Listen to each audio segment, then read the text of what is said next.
Hello tout le monde, c'est Déborah de Daily Baby et j'espère que vous allez bien. Aujourd'hui, une nouvelle vidéo de la série 2021 en 21 livres. Le concept est simple, pendant 21 jours, je vais vous présenter 21 livres qui m'ont plu en 2021. Si vous n'avez pas encore regardé les précédentes vidéos de cette série, je vous mets le lien de la playlist dans le petit i et dans la barre d'infos. Et si le concept vous plaît et que vous aimez les vlogs lecture de manière générale, je vous invite à liker la vidéo, à activer la cloche et à vous abonner à la chaîne. Sur ce, prenez votre thé, votre café ou un truc à grignoter et on y va.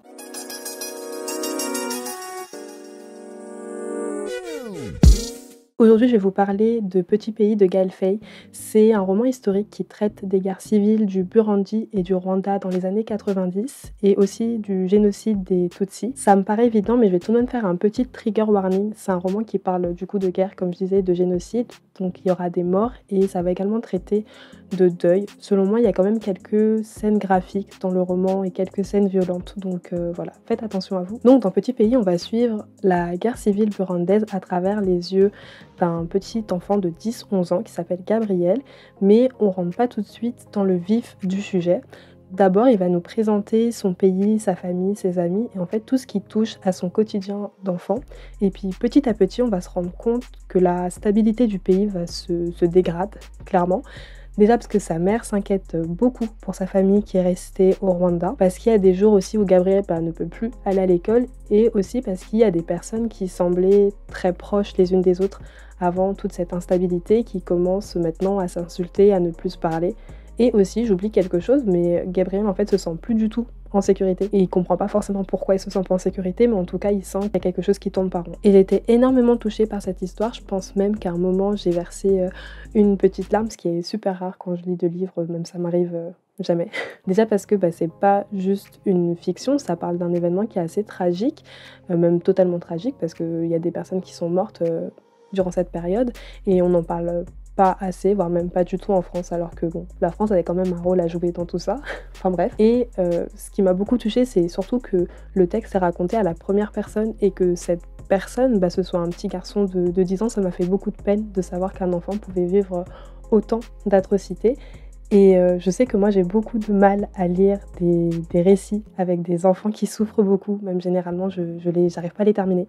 Et là je pense que ce qui m'a permis de terminer ce livre, c'est que je savais que Gabriel n'allait pas mourir, parce que c'est le Gabriel adulte, même Gaël Faye, parce que c'est un peu tiré de son histoire, qui nous raconte cette histoire, donc je sais qu'il allait survivre. Du coup, le Gabriel adulte nous explique que le Gabriel enfant ne comprenait rien à la situation, et je me suis rendu compte moi-même en lisant que même en tant qu'adulte, en fait, c'était compliqué de comprendre ce qui se passait dans ce pays, parce que je pense qu'en vrai, il n'y avait pas grand-chose à comprendre. Ce que je retiens surtout du livre, c'est qu'il ne faut pas oublier que la paix, c'est quelque chose de très instable, de très fragile, et qu'un événement, finalement, peut en entraîner un autre et réveiller une certaine haine, une certaine violence chez un voisin ou chez une personne qu'on connaissait et qu'on soupçonnait pas du tout.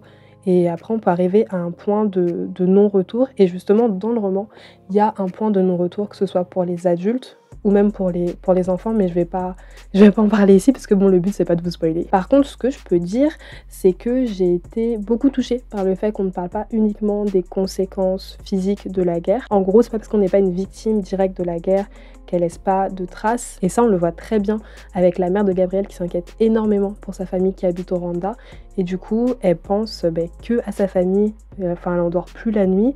Et ça a aussi des répercussions sur Gabriel parce que il s'inquiète pour sa mère et il voit très bien que il peut rien faire pour l'aider, quoi. Il se sent vraiment très impuissant face à cette situation. Mais il y a quand même un aspect de l'histoire que j'ai trouvé très beau parce que malgré toute cette situation clairement chaotique que Gabriel a vécue, on commence le livre avec Gabriel adulte qui est super nostalgique de son enfance et il dit qu'il aime beaucoup son pays. Donc malgré toutes les horreurs qu'il a vécues, il nous explique dès le début du livre qu'il a du mal à oublier les bons moments. Donc c'est un roman qui est triste, mais ça reste quand même un très très beau roman. Et voilà, on arrive à la fin de mon avis sur Petit pays. J'espère que ça vous aura donné envie de le lire. Et demain, changement de programme, on va parler d'un roman fantastique. En tout cas, je vous remercie d'être resté jusqu'à la fin. Et si le concept 2021 en 21 livres vous plaît, n'hésitez pas à liker la vidéo et à vous abonner à la chaîne. Sur ce, on se retrouve demain pour un nouvel avis. Je vous envoie des cœurs sucrés. Tchuss!